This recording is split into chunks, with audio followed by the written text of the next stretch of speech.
Next question is, do you have a recommended time of year for Punta Cana?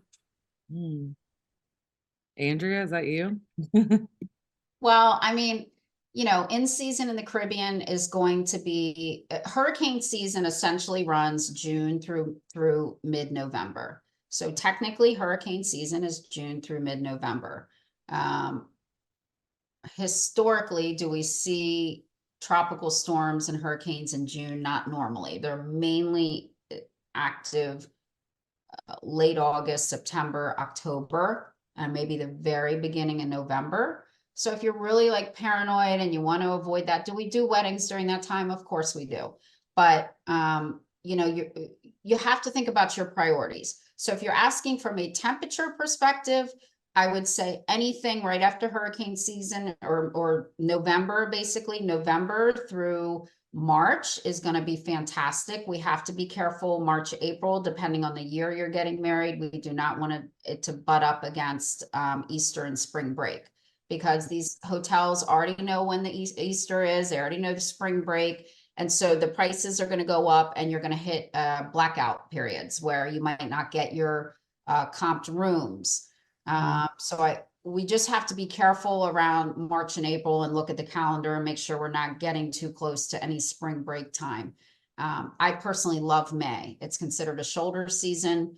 The rates are going to be lower. It's going to be after Easter, but before summer vacations. So we have, I think, 9 weddings in May this year, because I just always talk about May. But temperature wise, I mean, Rachel had obviously, people go to the Caribbean and Mexico in December, January, February, because the weather is just amazing. We did February. I had to work around my business and hurricane season. So I only had a few months I could get married, but we were looking at January and February mostly. And I liked those 2 months. Also, January's hard because it's right after the holidays. These are just things that I thought of, like people spending money if they have kids and travel in the holidays in December. February ended up working out for us. The weather was great. No hurricane season, nothing really going on in February. People like where we're from the Midwest and East Coast, are freezing and will take any getaway in February to go where it's hot. Kids are already we had no kids at our wedding, so parents had to find childcare. Kids are already in school for half of the year. So there's no when you get married in August and kids are back in school, that's a whole nother thing, and people can't leave a lot of times. So I just thought about all of those different scenarios.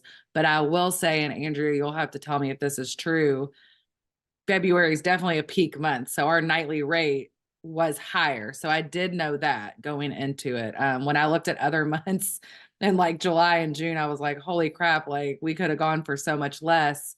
But it's also a lot hotter than the weather's perfect January, February, March. Still hot, but I couldn't imagine being there in July and trying to get married and look cute and not sweat all my makeup off. So that was a big thing for me, but February was perfect. Yeah. So that's where you have to know your priorities, and you have to, if you're looking for best weather, you have to know you're going to be paying peak rates. The only way to go around that, and even May now is not as cheap as it used to be, would be sometime September, October. You can get good rates here. So you'd have to be open to that. It is during hurricane season, but that's when you're going to get good rates for your guests.